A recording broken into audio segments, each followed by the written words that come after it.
Bonjour à toutes et à tous. Alors cette séquence vidéo va porter sur la deuxième partie du chapitre des diagrammes, sur les diagrammes de Courbet. Je vous rappelle que c'est le premier chapitre du dernier thème qui concerne l'électrochimie. Alors, dans cette deuxième partie de chapitre, deuxième et fin de chapitre, nous allons établir ensemble le diagramme EPH de l'eau et le diagramme du zinc. Donc les deux diagrammes vont être superposés. Pourquoi? Parce que nous allons répondre à la question suivante. Est-ce que le zinc se corrode en présence de l'eau?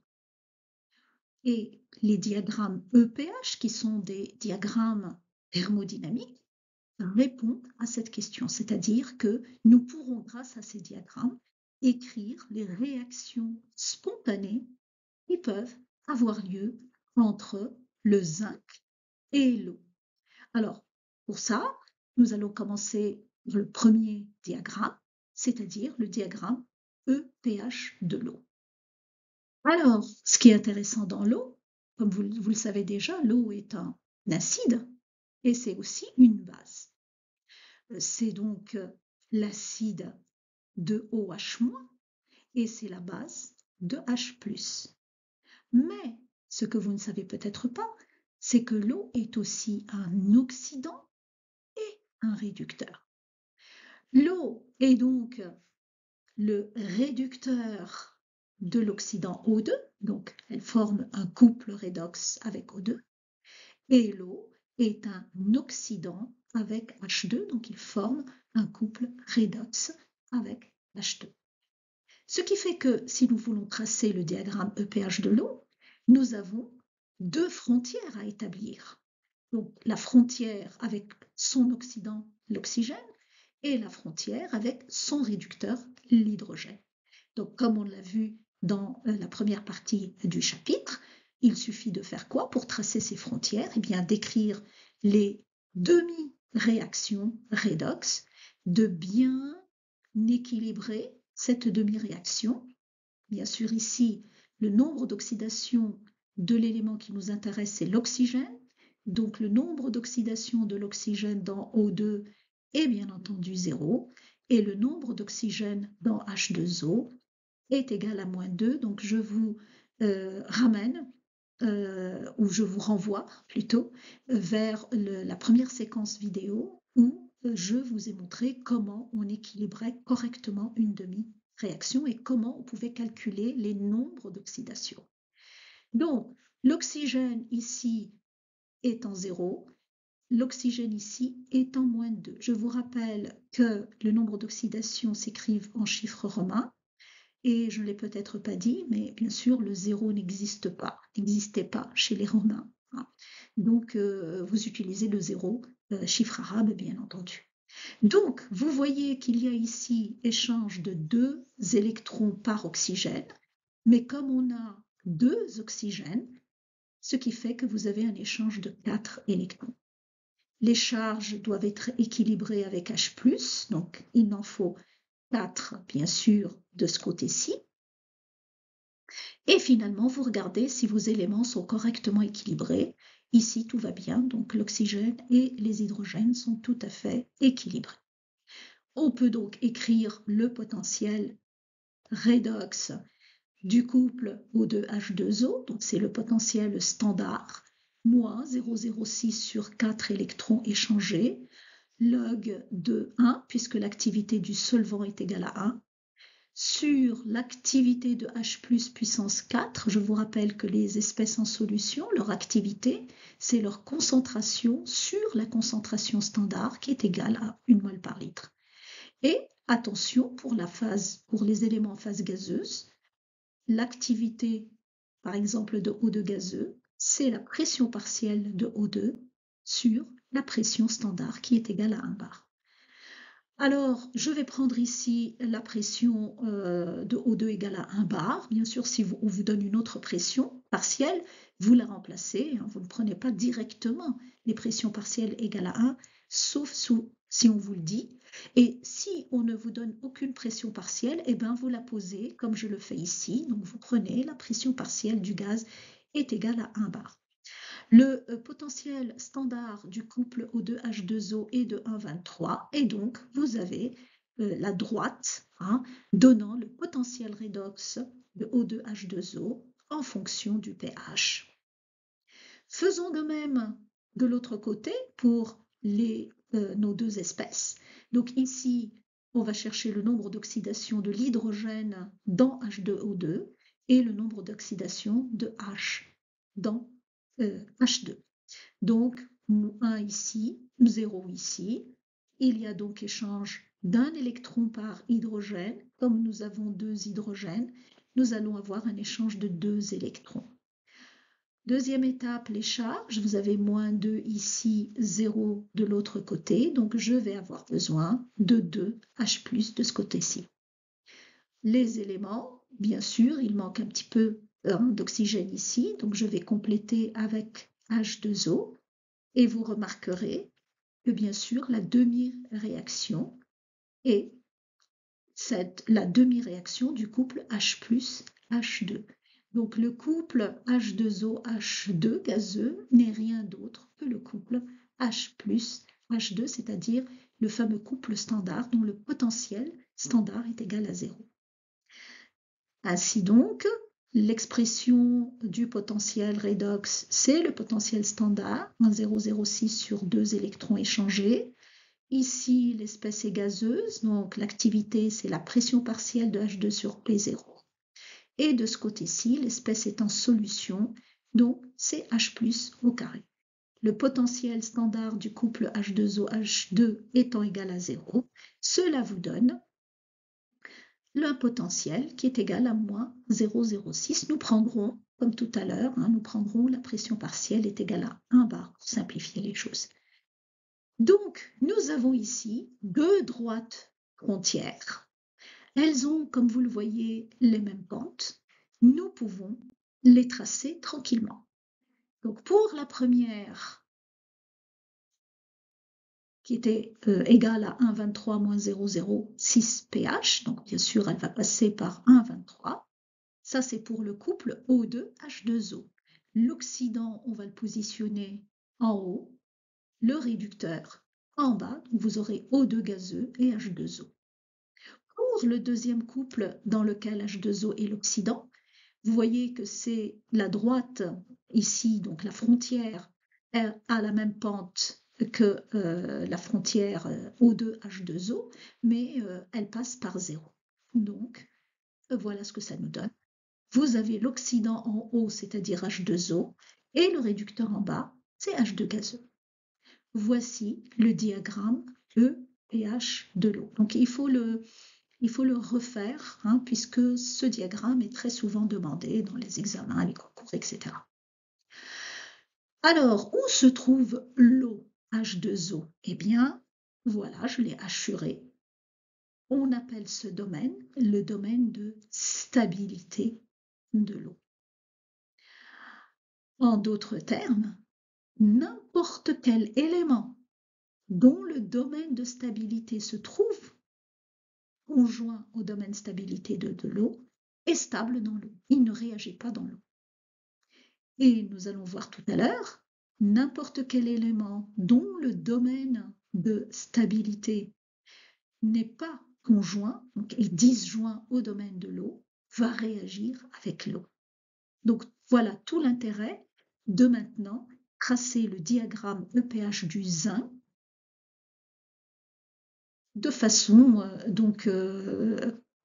sur ce même diagramme EPH de l'eau. C'est pour pouvoir lire ce diagramme et voir si les domaines de stabilité sont disjoints ou conjoints, c'est-à-dire ils réagissent ou ils ne réagissent pas.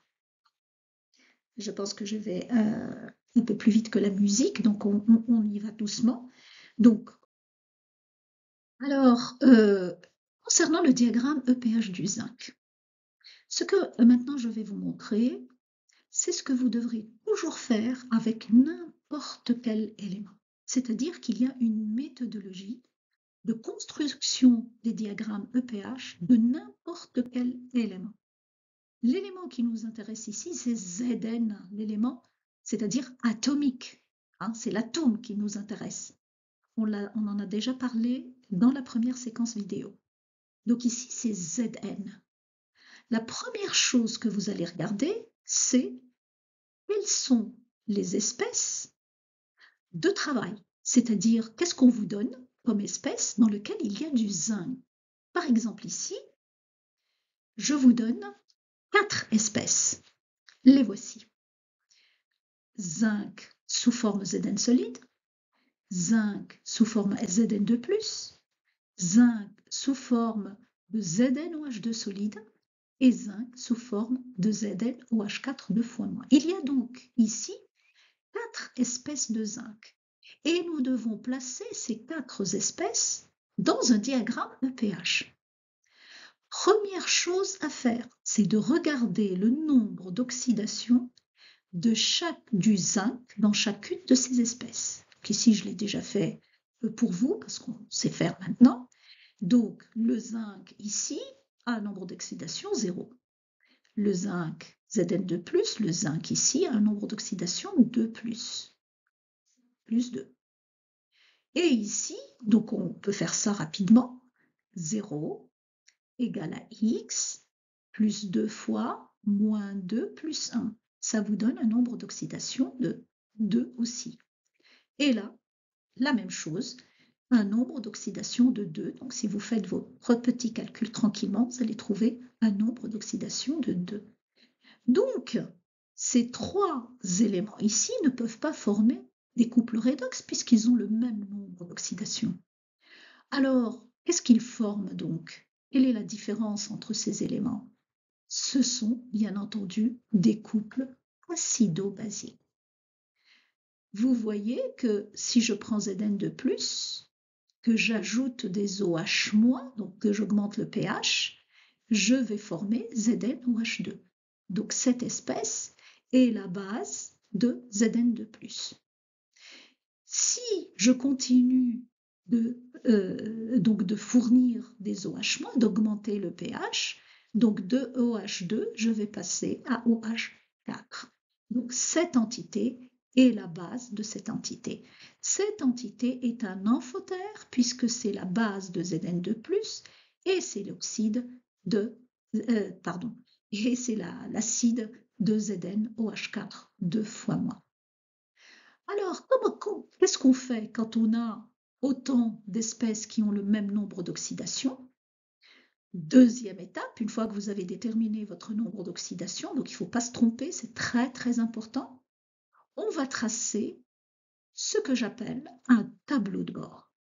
Qu'est-ce qu'un tableau de bord? C'est-à-dire c'est celui qui va vous guider pour le traçage des diagrammes, de votre diagramme EPH, parce que ces diagrammes peuvent être très compliqués à tracer lorsqu'il y a énormément d'espèces en jeu. Alors, qu'est-ce qu'on fait? Qu'est-ce que c'est que ce diagramme? Eh bien, c'est un rectangle. Il se forme, enfin qu'on présente sous forme d'étages. Ces étages-là correspondent au nombre d'oxydations. Donc, j'ai deux oxydations, deux nombres d'oxydation différents, 0 et 2. Donc ici, c'est l'étage des éléments du zinc dont le nombre d'oxydation est égal à 0. Et ici, c'est l'étage des éléments de zinc dont le nombre d'oxydation est égal à 2. Bien sûr, si vous avez d'autres zinc avec d'autres nombres d'oxydation, eh ben, vous ajoutez un troisième, un quatrième, etc. Et sur un étage, vous avez les différentes espèces acido-basiques, puisque ceci représente bien sûr le pH, donc les couples acido-basiques vont se positionner sur un même étage, mais de gauche à droite, selon bien sûr leur qualité d'acide ou de base, et bien sûr l'axe des ordonnées, ce sont les couples redox. Et vous le remarquerez, c'est vraiment le traçage des diagrammes EPH. Donc pour les couples redox, pH pour les couples acido-basiques. Donc je peux déjà positionner mes 4 éléments ici. Donc j'ai le zinc qui occupe son étage tout seul. l'étage du dessus, vous avez les 3 éléments. Vous les positionnez, bien sûr, de l'acide vers la plus basique. Maintenant, qu'est-ce qu'il faut faire? Eh bien, il faut chercher les frontières. Les frontières redox, mais aussi les frontières acido-basiques.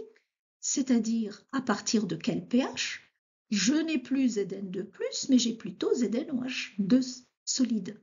À partir de quel pH? Je n'ai plus ZnOH2 solide, je vais avoir ZnOH4, 2 fois moins.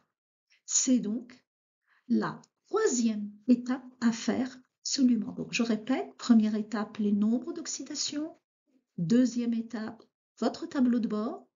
3e étape, nous allons chercher les frontières acido-basiques. Pour cela, vous allez regarder dans vos données thermodynamiques, qu'est-ce qu'on vous a fourni comme données qui peuvent vous indiquer ce pH frontière. Ici, par exemple, je vous propose 3 réactions. Alors, vous regardez chaque réaction, je vous donne la constante qui lui correspond. Et ces réactions, eh bien, elles relient les éléments, comme vous voyez, du zinc entre eux. Alors, si nous devons chercher la première frontière entre Zn2+ et ZnOH2, quelle est la donnée thermodynamique que nous allons utiliser? C'est bien entendu la 2e réaction. C'est d'ailleurs, si vous le regardez, une réaction de solubilité. Donc, on solubilise, on dissout ZnOH2 solide, qui va donner Zn2+, plus 2OH-. Donc, en fait, cette constante, c'est le produit de solubilité. Donc, si j'exprime cette constante en fonction des réactifs et des produits, je vais pouvoir déterminer le pH d'équilibre, ce sont des constantes d'équilibre, entre les 2 espèces. Alors, on y va. Je vais bien sûr prendre une concentration du tracé, donnée, 10-2, c'est-à-dire s'il y a du zinc en solution, la somme de tous ces zincs en solution, Zn total, c'est 10-2 mol. Alors, si j'exprime nos 3, bien sûr, réactions, les constantes, bien sûr, c'est donc l'activité, le produit de l'activité des produits sur le produit des activités des réactifs. Les activités pour les espèces solides sont à prendre égal à 1. Les activités pour des espèces en solution, c'est leur concentration sur la concentration standard qui est égale à 1. Donc voilà comment on se retrouve avec des concentrations. Donc ça, c'est pour la première réaction, pour la 2e réaction et pour la 3e réaction. Donc c'est grâce à ces données thermodynamiques qu'on va pouvoir trouver ces frontières pH. Alors on y va. On a dit que c'était la première, la réaction numéro 2 qui pouvait nous donner la frontière entre Zn2+ et ZnOH2 solide, bien entendu, puisque la constante, elle est égale à Zn2+ fois OH-. Je suis à la recherche du pH, donc je vais utiliser la constante de dissociation de l'eau pour exprimer, bien sûr, la relation entre OH- et H+. Donc voici H+, ce que je retire de cette égalité. J'applique moins log 2 pour avoir le pH. Donc si vous faites cette opération-là, ça va vous donner 2 pH égale à moins log de Zn2+, plus, donc ça va faire moins 2 log de KE, et moins log de KE, c'est plus PKE. Et ici, bien sûr, ça va être dans le dénominateur et ça va vous donner moins PK2. Comme nous avons donné la constante K2, nous la connaissons. KE, c'est 10-14, donc nous connaissons aussi cette valeur. La concentration de Zn2+ égale à quoi? Bien sûr, si vous regardez ce que vous avez, la seule entité en solution, c'est Zn2+. Donc, la concentration du tracé, c'est égal à la concentration de Zn2+. C'est la seule espèces de zinc en solution dans le domaine où nous sommes en train de travailler, hein, puisque nous sommes là, nous cherchons une frontière ici. Hein. Voilà, donc Zn de plus, vous la prenez 10 moins 2, vous remplacez les valeurs et vous avez un pH qui est égal à 6,5. Donc voici la première frontière acido-basique entre Zn de plus et ZnOH2 solide. Faisons la même chose entre ces deux-là. Dans quelle donnée thermodynamique on va la trouver? C'est au niveau de la constante 3, donc la troisième réaction que je vous avais donnée, où il y avait la relation entre les deux entités qui nous intéressent. De même, donc vous exprimez votre constante de réaction. De la même manière, vous remplacez OH- par Ke sur H+. Vous tirez H+ de cette égalité, vous appliquez moins log 2 et vous avez votre pH en fonction de pK3, pKe et de la concentration en anion. Quelle est cette concentration? Bien comme tout à l'heure, puisque la seule espèce de zinc en solution ici, c'est l'anion. Donc, il va prendre toute la concentration du tracé qui est de 10-2 et c'est ainsi que vous calculez votre pH que vous trouvez égal à 13,75. Donc le pH d'équilibre ici, c'est 13,75. Voici donc la troisième étape qui a été faite, c'est-à-dire vous avez déterminé les frontières acido-basiques. Et en quatrième et dernière étape, eh bien, il ne reste plus qu'à déterminer les frontières redox. Mais comme vous le voyez, vous avez plusieurs couples redox selon le pH. Donc, pour un pH inférieur à 6,5, donc si je mets ici les frontières, je vais les tracer.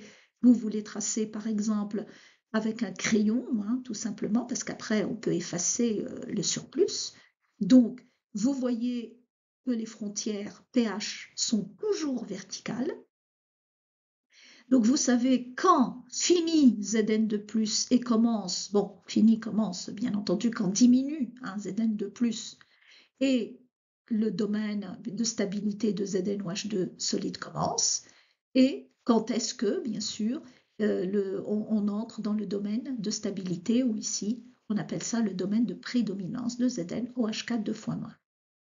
Pour les frontières redox, vous voyez qu'on en a 3.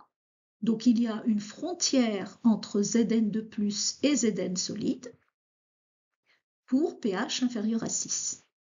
Pour un pH compris entre 6,5 et 13,75, nous allons chercher la frontière redox entre ces deux, bien sûr, couples, non, entre ces deux éléments du même couple redox. Et pour 13, soit supérieur, un pH supérieur à 13,75, nous allons chercher la frontière entre les éléments de ce couple redox. Alors on y va, toujours notre tableau de bord. On va commencer par la première frontière qui est celle entre, pour pH inférieur à 6,5, entre Zn de plus et Zn de solide. Là, on sait faire, hein, donc on écrit la demi-réaction. Bien sûr, on l'a déjà dit, hein, un nombre d'oxydation de 2 et 0. Hein, on ne réécrit pas, on ne refait pas. Donc vous avez vos deux électrons. Elle est bien équilibrée, il ne lui manque rien du tout. Donc on peut écrire le potentiel de ce couple-là. Potentiel standard, moins 0,06 sur 2 électrons, log de 1 sur la concentration de Zn2+. Alors, le potentiel standard, il est donné, c'est aussi une donnée qui est fournie. Et la concentration de Zn2+, vous le voyez, là où on est en train de travailler, la seule espèce de zinc en solution, c'est Zn2+. Donc, il va prendre toute la concentration du tracé, c'est-à-dire 10-2. Et on peut donc calculer ce potentiel. Donc, le potentiel standard, c'est moins 0,76, c'est une donnée. Et ça nous donne moins 0,82. Donc, c'est un potentiel qui ne dépend pas du pH, mais il dépend de la concentration. Si on change la concentration, la valeur va changer. L'essentiel, c'est que nous avons déterminé cette première frontière et c'est normalement une horizontale. On peut donc les tracer. Donc la voici, moins 0,82 et notre horizontale. On l'arrête à 6,5. Donc si vous avez là une verticale qui déborde, ben vous effacez le plus. Donc voici la première frontière redox que nous avons tracée. Passons maintenant à la deuxième frontière redox entre ces deux couples et ça se passe pour un pH compris entre 6,5 et 13,75. Donc on équilibre cette demi-réaction, on écrit l'expression du potentiel, d'accord? Donc ici, les espèces de zinc sont toutes les deux solides, on est tranquille, donc c'est 1 partout, il ne reste plus que la concentration, bien sûr, de H+, qui va vous donner le pH. Donc voici l'expression du potentiel du couple qui nous intéresse. Alors, est-ce qu'on a le potentiel standard de ce couple? Alors, on vous donne rarement un autre potentiel standard. Hein, on vous donne le premier potentiel standard de ce couple-là, mais pour tous les autres couples, on n'a pas besoin de vous le donner. Pourquoi? Parce que vous pouvez le déterminer tout seul. Si vous regardez votre tableau de bord, eh ben vous remarquerez qu'à 6,5, nous avons ici un point qui relie vos deux frontières. Donc, comme le potentiel est continu, à 6,5, le potentiel du couple Zn2 plus Zn égale au potentiel du couple ZnOH2 solide, Zn solide. Donc, c'est comme ça que vous pouvez déterminer, n'est-ce pas, votre potentiel standard. Donc, voici le potentiel du couple là qui nous intéresse, égal au potentiel du couple Zn2 plus Zn solide que nous venions de déterminer. Mais cette égalité, elle n'est valable que pour 6,5. Donc, vous remplacez ici par 6,5 et vous avez votre potentiel standard. Vous revenez à votre potentiel et vous remplacez par la valeur du potentiel standard. Donc, voici la deuxième frontière redox que nous avons pu déterminer. Donc, il suffit de la tracer elle aussi et de s'arrêter à 13,75. Elle a une pente de moins 0,06. Troisième et dernière frontière maintenant que nous allons déterminer pour 13, pour un pH supérieur à 13,75. Donc de même, les demi-réactions, l'expression du potentiel. Cette fois-ci, vous avez un élément en solution, mais c'est le seul élément du zinc en solution. Donc vous pouvez remplacer cette concentration par la concentration du tracé. Donc voici l'expression finale. Nous devons aussi déterminer le potentiel standard, comme tout à l'heure, mais cette fois-ci pour 13, pour un pH de 13,75, le potentiel de ce couple égal au potentiel du couple sur lequel nous travaillons actuellement. Donc, bien sûr, ça c'est le potentiel de votre couple, vous avez moins 0,06 parce qu'il y a une espèce ionique, donc en solution. Donc, à 13,75, vu la continuité du potentiel, nous avons le potentiel du couple de tout à l'heure égal au potentiel de notre couple et vous pouvez en déduire le potentiel standard et ensuite le remplacer ici. Donc, attention, vous avez 0,455 moins 0,06. C'est pour ça que ça vous donne 0,395. Donc, voici notre dernière frontière que vous pouvez tracer. Donc, elle a une pente plus forte. Voilà. Donc, le diagramme simplifié. Attention, ça c'est un diagramme très simple du zinc. Avec les domaines que vous voyez devant vous.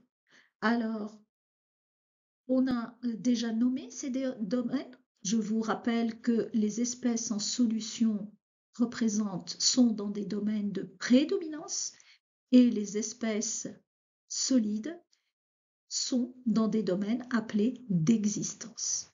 Mais lorsque l'élément qui nous intéresse est un élément métallique, eh bien nous pouvons nommer autrement ces domaines.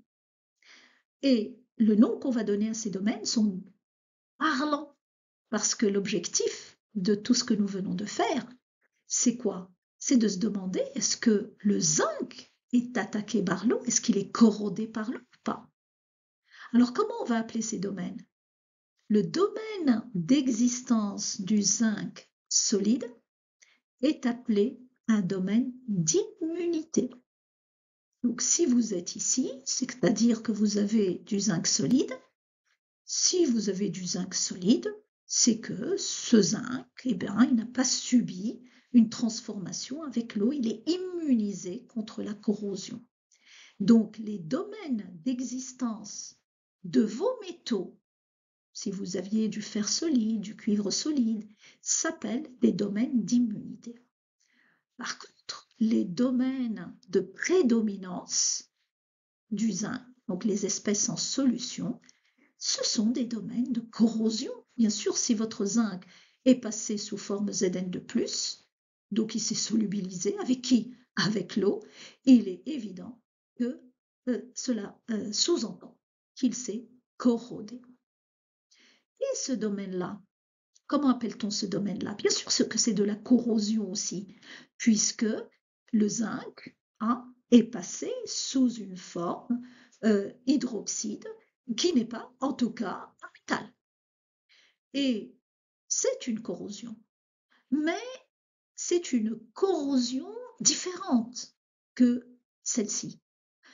C'est-à-dire que quand le zinc se corrode avec l'eau pour donner Zn ou H2, ce solide-là va adhérer à la plaque de zinc et il va arrêter la corrosion du zinc, c'est-à-dire il va former une barrière qui va empêcher l'eau d'entrer en contact avec votre plaque métallique de zinc.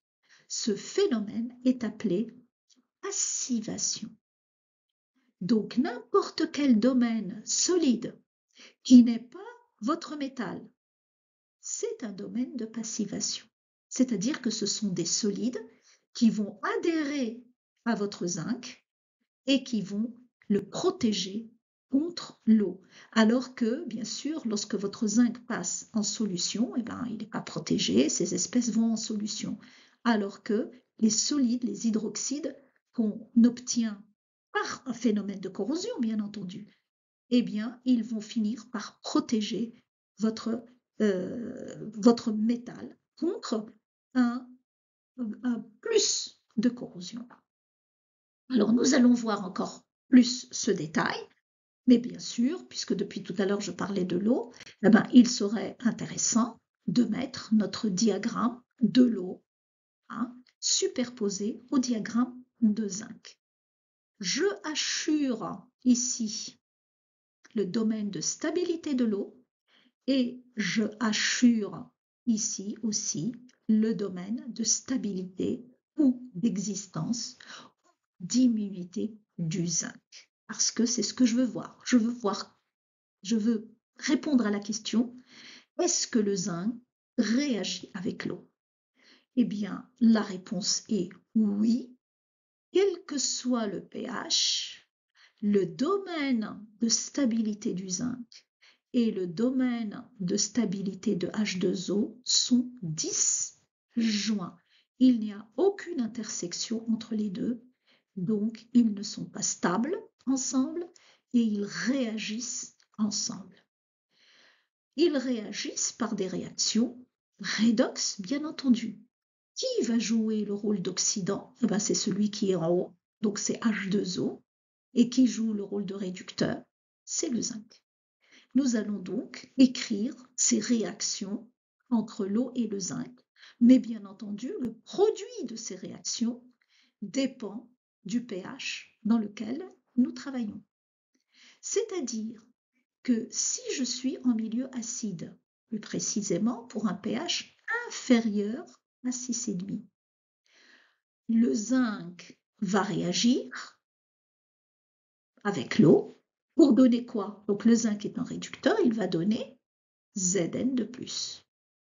Et l'eau, quand elle a réagi avec le zinc, elle va donner quoi? L'eau est un oxydant, elle va donner son réducteur H2.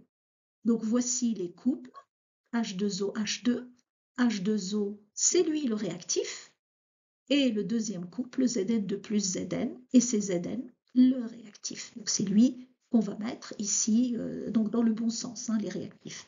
Donc je mets mes deux demi-réactions, je suis en milieu acide, donc bien entendu, les équilibrages se font avec H+. Je somme les deux en faisant bien attention qu'il y ait le même nombre d'électrons. Ces électrons, c'est les mêmes, hein. C'est-à-dire que les électrons donnés par le zinc sont récupérés par l'eau en milieu acide.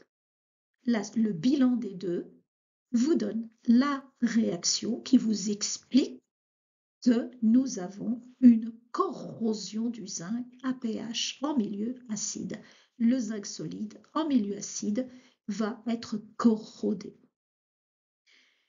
Voyons maintenant en milieu basique. Donc, je passe au pH supérieur à 13,75. De même, donc, les deux domaines sont disjoints, parce que pour certains éléments, vous pouvez avoir des domaines conjoints à certains pH et des domaines disjoints à d'autres pH. Pour le zinc, les domaines sont disjoints, quel que soit le pH. Donc, de même, ici, l'eau va jouer le rôle d'oxydant, elle va oxyder Zn, et le résultat de cette oxydation, c'est H2 pour l'eau, et c'est ZnOH4 deux fois moins pour le zinc. Cette fois-ci, nous devons équilibrer avec OH-. Parce que nous sommes ici dans la lecture du diagramme. Donc, il faut être logique. Nous ne sommes pas dans l'établissement des diagrammes. Quand vous établissez un diagramme EPH, c'est-à-dire vous allez déterminer le potentiel redox, vous équilibrez toujours avec H+, même si vous êtes à pH basique. Mais une fois que vous avez établi vos diagrammes et que nous allons lire, expliquer les choses, il faut rester logique. Donc, ici, je suis en milieu basique, donc je reprends ma demi-équation et je l'équilibre avec OH-. Je prends l'autre demi-réaction pour l'eau, H2O, H2, et j'équilibre avec OH-. Donc, c'est le passage pour l'équilibrage, hein, au lieu d'équilibrer avec H+, les charges, vous équilibrez avec OH-. Et vous sommez, bien sûr, en faisant attention au fait qu'il faut avoir les mêmes nombres d'électrons échangés. Et là, vous avez une réaction bilan tout à fait logique, hein, c'est-à-dire que le zinc, en milieu basique, eh bien, va se corroder. C'est aussi ici une corrosion. Finalement, en milieu neutre, qu'est-ce que nous avons en milieu neutre? Eh bien, c'est entre pH 6,5 et 13,75. Vous allez me dire comment je vais équilibrer. Est-ce que j'équilibre avec H+ ou avec OH-? Eh bien, on va faire les deux. Donc, on va voir quel couple le zinc va être attaqué par l'eau et donner un autre solide, l'hydroxyde de zinc. Et l'eau, bien sûr, en attaquant le zinc, va se transformer en son réducteur H2. Alors, je peux équilibrer avec H+, donc voici pour le zinc et voici pour l'eau, et voici la somme, donc le zinc avec l'eau donne un produit qui a un solide plus H2 gazeux. Si j'équilibre avec OH-, eh ben, vous reprenez les deux coupes et vous équilibrez avec OH- pour le zinc et voici pour l'eau, et vous sommez les deux, ben, vous retrouvez exactement la même chose. D'accord? Donc, cette fois-ci, c'est de la passivation, c'est-à-dire le produit de la réaction va adhérer à votre plaque ou à votre zinc solide, et le contact entre l'eau et le zinc va s'arrêter, donc la corrosion va s'arrêter. C'est un phénomène de passivation. C'est une des manières aussi de protéger certains métaux de la corrosion. La passivation est utilisée pour cela. J'espère que cela a été clair. Bon, maintenant, il ne nous reste plus que le dernier chapitre à voir ensemble pour les courbes IE, et nous aurons terminé ainsi notre programme. Mais bon, on n'en est pas là. Au revoir.